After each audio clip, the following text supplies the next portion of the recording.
Welcome back to the YouTube channel students. फिर से स्वागत है आप सभी का अपने यूट्यूब चैनल NH रहमान में। तो जैसे कि आप लोग जानते ही हैं, हम लोग आए दिन क्लास 10th NCERT मैथ्स के ऊपर कुछ ना कुछ वीडियोस आपको प्रोवाइड करते रहते हैं और जिससे आपको हेल्प काफ़ी मिलती है। आप लोग लाइक्स करते हैं, कमेंट करते हैं और हम इसी बात से मोटिवेट होकर आपके लिए वीडियोस बनाते रहते हैं।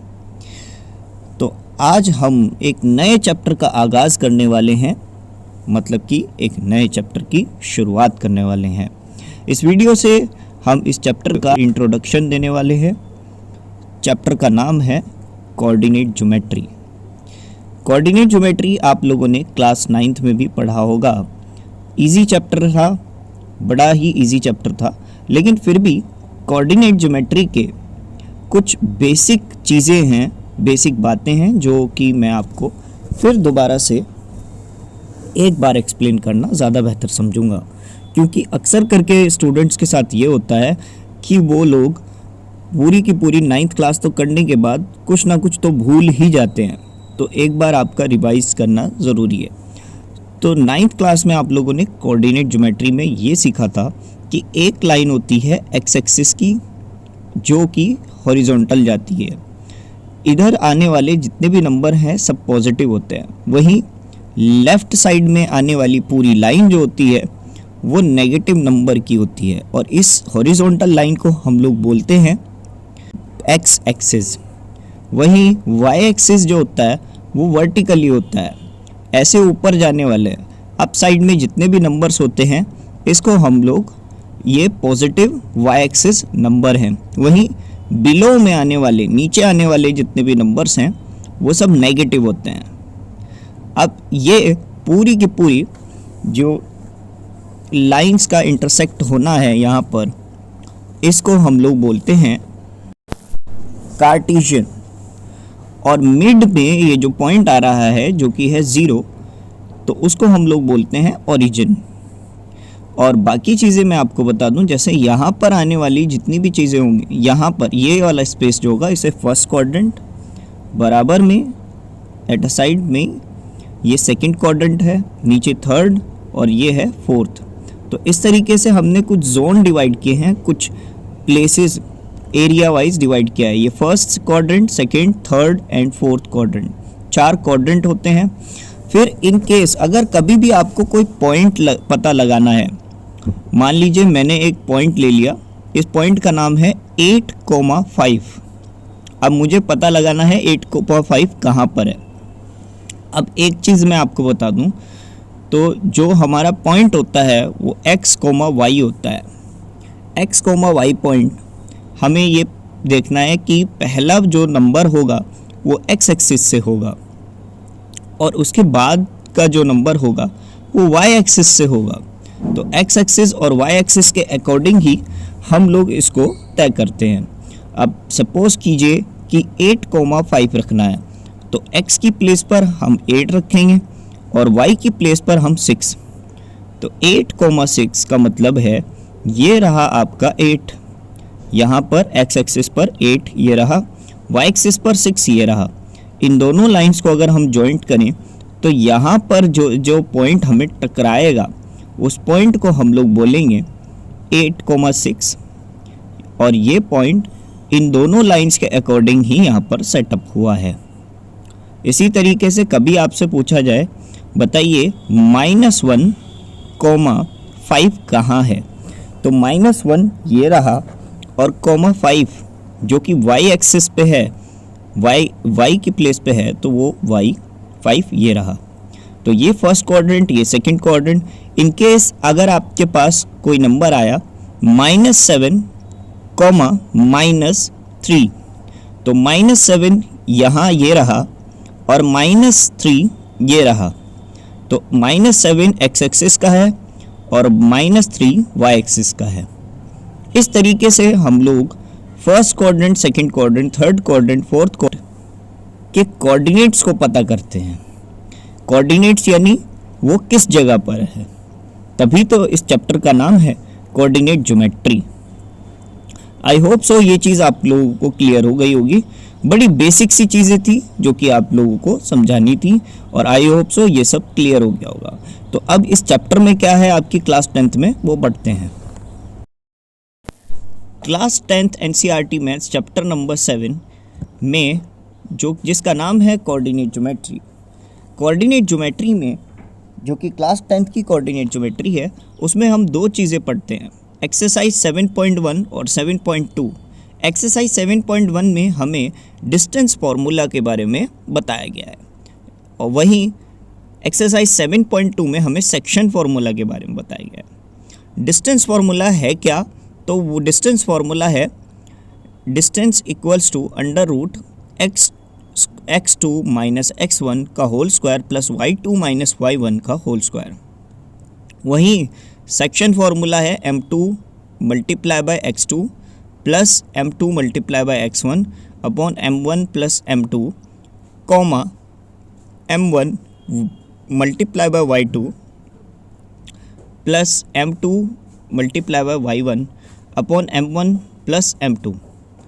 अब चलो मैं डिस्टेंस फार्मूला पहले ज़्यादा एक्सप्लेन करना सही समझूंगा। अब इस फॉर्मूले को याद कैसे करना है तो समझ ही लीजिए। पहले तो आप ये समझिए कि डिस्टेंस फार्मूला है क्या।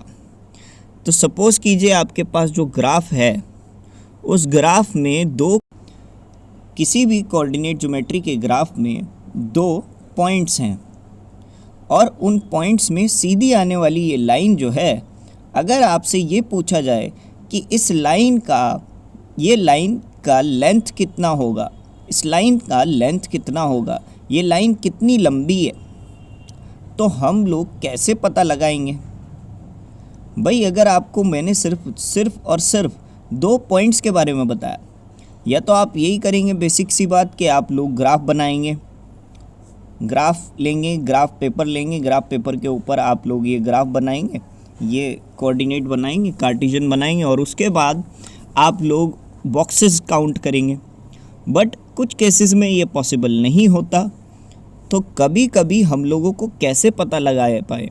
अगर किसी ने हमें सिर्फ दो कोऑर्डिनेट्स दे दिए, दो पॉइंट्स दे दिए, और पॉइंट्स देने के बाद हमें ये बोला कि कृपया करके पता लगाइए कि इनमें डिस्टेंस कितना है, तो कैसे पता लगाएंगे आप लोग? कैसे चीज़ को पता करेंगे? तो देखिए उसका तरीका।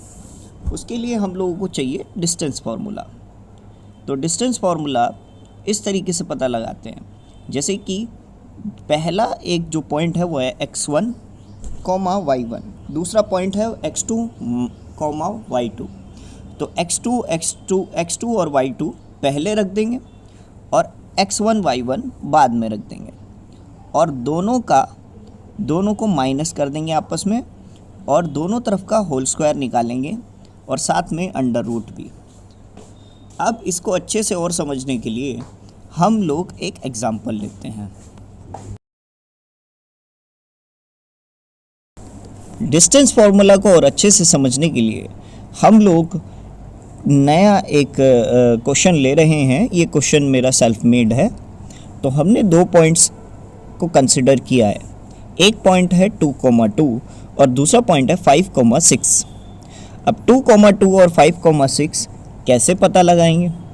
इनका डिस्टेंस क्या हो सकता है, कैसे पता लगाएंगे? तो कि जो कि आपको मैंने डिस्टेंस फार्मूला बता दिया है, जो कि है under root x2 minus x1 का whole square plus y2 minus y1 का होल स्क्वायर। अब यहाँ पर x1 y1 जो है वो है 2,2, वहीं x2 y2 जो है वो है 5,6। तो 5 को हम लोग लेस करेंगे 2 से, और 6 को भी लेस करेंगे 2 से। 5 से 2 लेस होगा तो आपका 3 आएगा, और 6 से लेस होगा 2 तो 4 आएगा।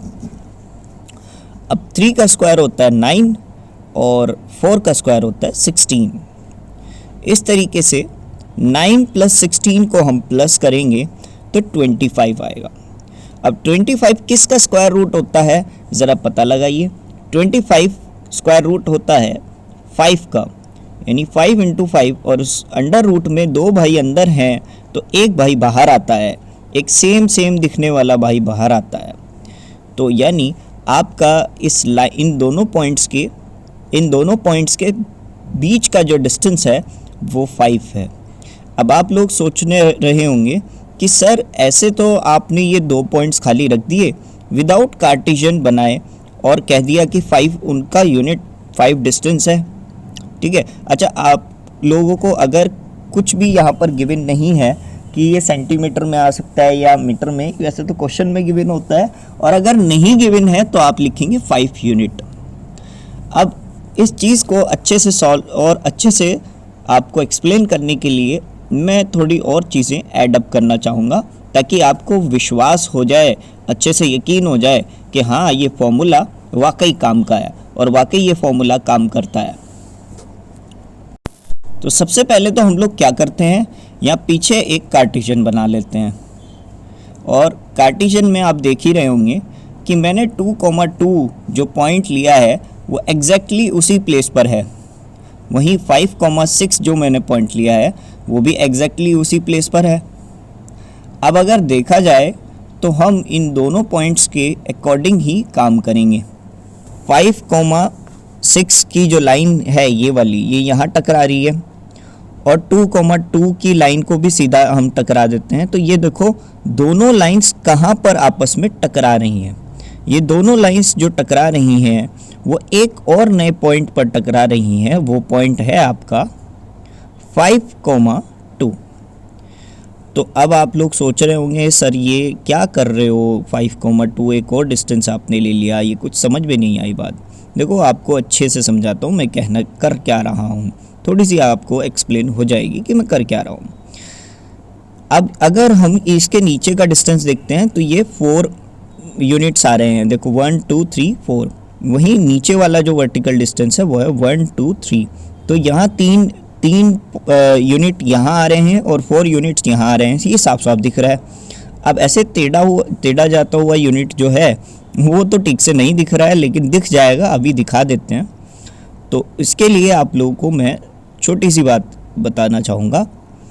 आपको ये क्या राइट एंगल ट्रायंगल नहीं दिख रहा? वाकई बिल्कुल राइट एंगल ट्रायंगल की तरह ही ये काम कर रहा है। तो राइट एंगल ट्रायंगल में जब भी हमें परपेंडिकुलर और बेस गिवन होता है और हमें हाइपोटेनियस निकालनी होती है तो हम लोग क्या करते हैं, सीधा सीधा पाइथागोरस थ्योरम का रूल है p square plus b square equals to hypotenuse h square. तो p स्क्वायर यानी 4 का स्क्वायर और 3 स्क्वायर यानी बेस का स्क्वायर। तो 4 का स्क्वायर 16 होता है और 3 का स्क्वायर 9 होता है।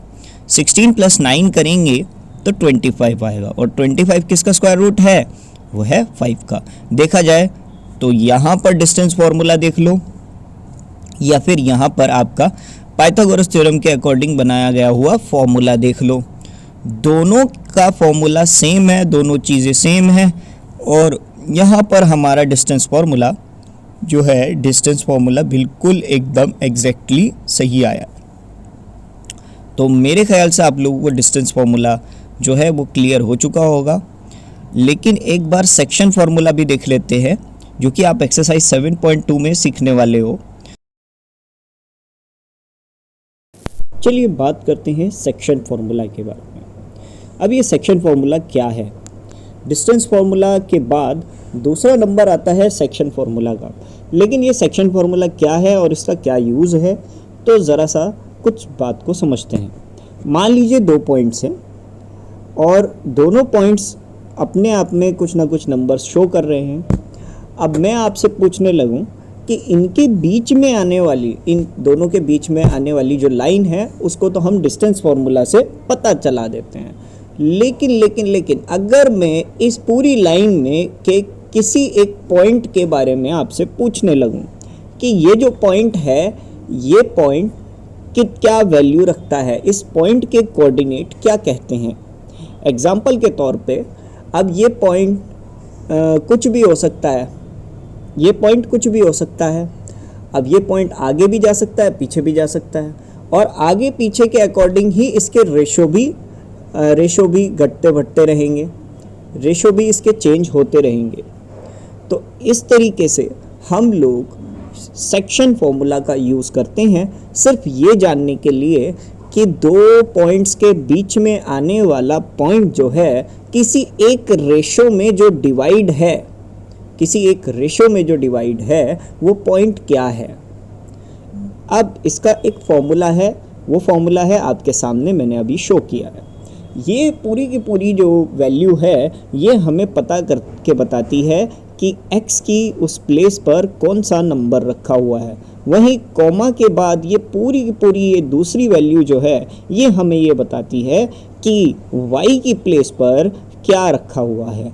अब इस फॉर्मूले को कैसे याद करना है तो समझने की कोशिश कीजिए। देखो, दो पॉइंट्स ले लेते हैं, एक पॉइंट है x1 y1 और दूसरा है x2 y2। अब इन दोनों पॉइंट्स के बीच में आने वाला जो रेशो है उसको हम लोग m1 और m2 मान लेते हैं। अब m1 और m2 ये वही रेशो हैं जो कि ये लाइन को डिवाइड कर रहे हैं और लाइन को डिवाइड करने से एक नया पॉइंट बना रहे हैं, वही पॉइंट जिसको हमें फाइंड आउट करना है। तो m1 और m2 हम लोग इस तरीके से रख देंगे ऊपर, और नीचे m1 और m2 को प्लस करना है, x में भी और y में भी। अब यहाँ पर क्योंकि हम x की वैल्यू को फाइंड आउट कर रहे हैं तो x2 और x1 यहाँ मल्टीप्लाई में हो जाएंगे और y2 y1 इस तरीके से यहाँ पर मल्टीप्लाई में हो जाएंगे। तो ये बड़ा इजी फॉर्मूला है, आई होप सो आपको याद हो गया होगा। ऊपर में रहेगा प्लस, नीचे में रहेगा प्लस, ये मल्टीप्लाई और यहाँ प्लस। तो फॉर्मूला बहुत ही सिंपल है, आई होप सो आप लोगों को क्लियर हो चुका होगा। चलिए एक क्वेश्चन भी देख लेते हैं, एक प्रैक्टिकल क्वेश्चन के ज़रिए हम इसको और अच्छे से समझने की कोशिश करते हैं। तो अगर आपने ये वीडियो यहाँ तक देख ली है तो उम्मीद कर सकता हूँ कि आपको वीडियो पसंद आ रही होगी। इसी बात पर लाइक और कमेंट ज़रूर कर दीजिएगा, सब्सक्राइब भी ज़रूर कर दीजिएगा। वीडियो कैसी लगी कमेंट ज़रूर करें। Thank you. चलिए आगे बढ़ते हैं वीडियो में। तो यहाँ पर हम लोग एक ग्राफ ले रहे हैं, ये ग्राफ से हम लोग सेक्शन फॉर्मूले को अच्छे से समझने की कोशिश करेंगे। और इस ग्राफ में ये एक्स एक्सिस है और ये पूरा का पूरा वाई एक्सिस है। अब यहाँ एक्स एक्सिस में हम कोई एक पॉइंट ले लेते हैं, एक्स एक्सिस वाई एक्सिस यानी यहाँ पर कोऑर्डिनेट एक पॉइंट ले लेते हैं। ये पॉइंट मैं ले रहा हूँ -3,5, वहीं दूसरा पॉइंट मैं ले रहा हूँ 9,5। अब यहाँ पर ये पूरी लाइन अगर हम खींच देते हैं, ठीक है, ये पूरी लाइन खींच देते हैं, तो आपके लिए होमवर्क ये है कि ये जो पूरी लाइन मैंने इसको कंस्ट्रक्ट किया है उसके बारे में ज़रा आप लोग डिस्टेंस फार्मूला से होमवर्क के तौर पर पता लगाने की कोशिश कीजिए। आंसर आपको डिस्क्रिप्शन बॉक्स में मिल जाएगा। डिस्क्रिप्शन में मैंने इसका आंसर ऑलरेडी मेंशन किया हुआ है। तो अगर आप इसका डिस्टेंस निकाल सकते हैं तो मेरे ख्याल से आपको डिस्टेंस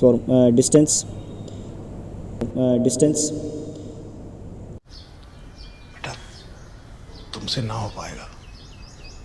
अगर आप इसका आंसर निकाल देंगे तो शायद आपको डिस्टेंस फार्मूला अच्छे से आ चुका होगा और हमारी मेहनत भी बर्बाद नहीं हुई होगी।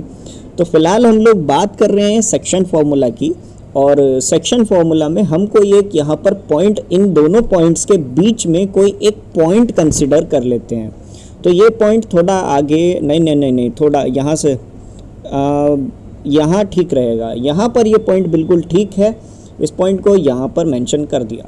अच्छा, अगर आप ये देखेंगे तो इसी पॉइंट से दूसरे लाइन तक के जो नंबर्स हैं, बॉक्सेस हैं, वो पूरे टोटल 5 हैं।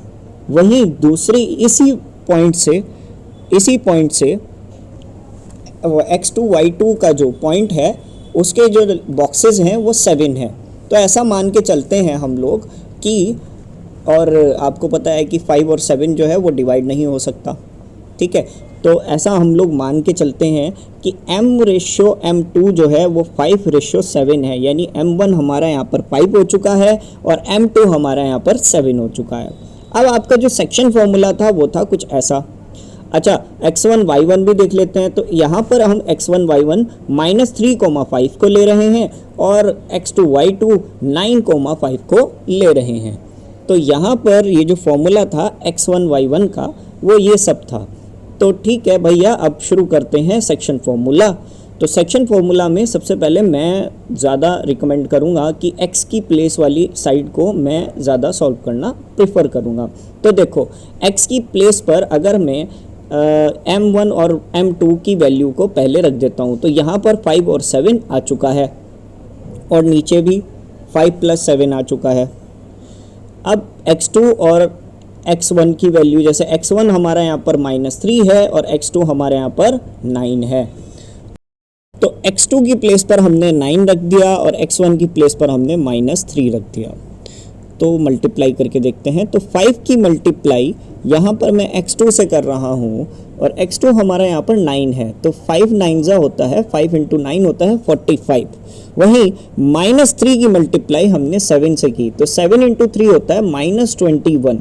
अब देखो फॉर्मूले के अकॉर्डिंग तो बीच में यहाँ पर प्लस है, लेकिन प्लस माइनस क्या होता है, प्लस माइनस होता है माइनस। तो 45 में से 21 माइनस होगा और नीचे क्या होगा भैया सिंपल सा है, 5 + 7 12 होता है, ठीक है, तो 12 ही नीचे कंसिडर करेंगे और 45 में से 21 लेस करेंगे तो आपका आंसर आएगा 24। और 12 के टेबल में 24 2 से आता है, 12 × 2 24 होता है। तो आपका x वाली प्लेस पर जो वैल्यू बैठेगी वो 2 बैठेगी। तो देखो आप x एक्सिस के तरफ जाकर तो बिल्कुल आप देख पा रहे हो कि यहाँ पर 2 हमारे x एक्सिस में आ रहा है। वहीं अब हम y एक्सिस के बारे में पता लगा सकते हैं। तो जैसे कि y एक्सिस की वैल्यूज़ में m1 और m2 की वैल्यू पहले हम रख देते हैं, उसके बाद y2 और y1 की वैल्यू, जो कि y2 की वैल्यू 5 थी और y1 की वैल्यू भी हमारी 5 ही थी, तो रख देते हैं। रखने के बाद अब अगर मैं 7 की मल्टीप्लाई 5 से करता हूँ तो 7 × 5 35 होता है और 5 × 5 25 होता है। तो 25 + 35 करेंगे तो हमारी वैल्यू आएगी 60। 60 जो है नीचे 5 + 7 किया तो 12 आ रहा था, तो 60 को अगर मैं 12 से डिवाइड करता हूँ तो 12 के टेबल में ही 12 × 5 होता है 60। तो यहाँ पर इस तरीके से मेरी x और y आ चुकी है 2,5। तो देखा जाए तो x एक्सिस पे तो हमारा 2 ही आ रहा था और y एक्सिस पे अगर मैं यहाँ पर डॉट डॉट डॉट लगा कर देखूँ तो वाकई 5 ही आ रहा है। तो according to it I hope so आप लोगों को ये क्लियर अच्छे से हो चुका होगा। तो कृपया करके जल्दी जल्दी से नोट करें और हम बढ़ते हैं एक और ऐसे ही क्वेश्चन की ओर। देखा सेक्शन फॉर्मूला भी बहुत सिंपल है, डिस्टेंस फार्मूला के आपने इतने सारे क्वेश्चन देख लिए तो वो भी काफ़ी सिंपल है। तो देखते हैं अब एक और मैं सेक्शन फार्मूला का क्वेश्चन ले रहा हूँ, वो उसके अकॉर्डिंग ही आप जान पाएंगे। तो फिर से हम लोगों ने ग्राफ ड्रॉ कर दिया है, ये है x एक्सिस का ग्राफ और ये है y एक्सिस का ग्राफ। x एक्सिस में हम लोग यहाँ पर पॉइंट ले रहे हैं, वो पॉइंट है 2,3 का, वही दूसरा पॉइंट है 9,10 का। अब यहाँ पर कोई पॉइंट हमें फाइंड आउट करना है, ये पूरी लाइन ड्रॉ कर दी। तो अब ये देखो ये लाइन जो है ना थोड़ी कैसी है, थोड़ी तिरछी है, थोड़ी सी ये टेढ़ी है। तो लास्ट वाला जो ग्राफ था आपने देखा वो ग्राफ बिल्कुल स्ट्रेट था, हॉरिजॉन्टल में था, लेकिन ये थोड़ा स्लाइड वे में है। तो यहाँ पर पॉइंट अगर हम कोई कंसिडर करें तो ये पॉइंट मैंने मान लिया है। अब इस पॉइंट के देख लेते हैं नंबर्स, यहाँ पर रेशो देख लेते हैं। तो देखा जाए तो यहाँ पर कटे फटे जो बॉक्सेस आ रहे हैं, तो कटिंग वटिंग करके यहाँ पर 4 बॉक्सेस आ रहे हैं इसके नीचे, वहीं ऊपर की ओर जो बॉक्सेस आ रहे हैं वो है 3। तो x1 y1 तो मेरा 2,3 हो गया और x2 y2 मेरा 9,10 हो चुका है। अब जो आपका सेक्शन फॉर्मूला होता है वो ये रहा आपके सामने। तो पहले x की प्लेस पर जो वैल्यू आएगी उसके बारे में पहले हम जानने की इच्छा ज़्यादा रखते हैं। तो m1 और m2 हमारा यहाँ पर 4 और 3 मान सकते हैं। तो 4 और 3 m1 और m2 की प्लेस पर हम लोग रख देंगे। नीचे अगर हम 4 + 3 करें तो नीचे 7 आ सकता है। वहीं 4 की मल्टीप्लाई पहले x2 से होगी, यानी 4 × 9, 4 9 होता है 36 और 3 × 2 होता है 6। तो 36 + 6 ये आपका आंसर आ जाएगा 42 और 42/7 7 को डिवाइड करेंगे अगर हम 42 से तो हमारा आंसर आएगा 6।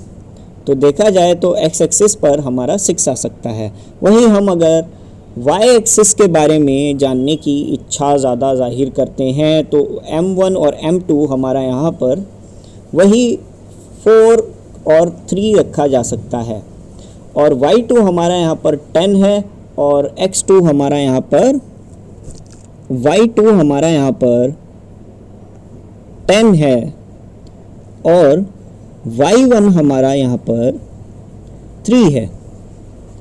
तो रख देते हैं, मल्टीप्लाई करते हैं पहले। तो 4 × 10 40 होता है और 3 की मल्टीप्लाई अगर हम 3 से करें तो भी 9 आएगा। तो 40 + 9 करेंगे तो ये 49 हो जाएगा। 49 को भी अगर हम 7 से डिवाइड करें तो भैया ये आएगा आपका 7। इस तरीके से आपका ये वैल्यू भी आ चुकी है।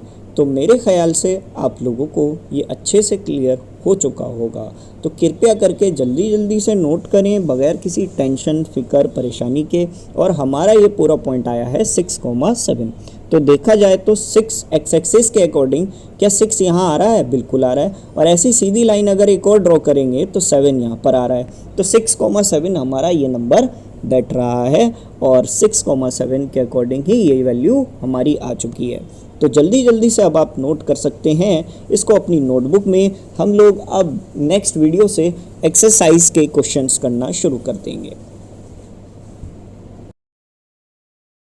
अगर ये वीडियो आपने यहाँ तक देख ली है, मैं आप सभी से कहना चाहूँगा thank you very much, thanks for watching this video. हम इस तरीके के कंटेंट आपके लिए लाते रहते हैं और लाते रहेंगे जब तक यूट्यूब चैनल चलता रहेगा, तब तक हम आपके लिए ये इस तरीके के कंटेंट लाते रहेंगे। इसी तरीके से हमारी कोशिश रहती है आपको हर वीडियो को बेसिक से आपको क्लियर हो। तो मैं आप सभी से कहना चाहूँगा thank you very much, thanks for watching this video and don't forget to like and subscribe. Thank you very much.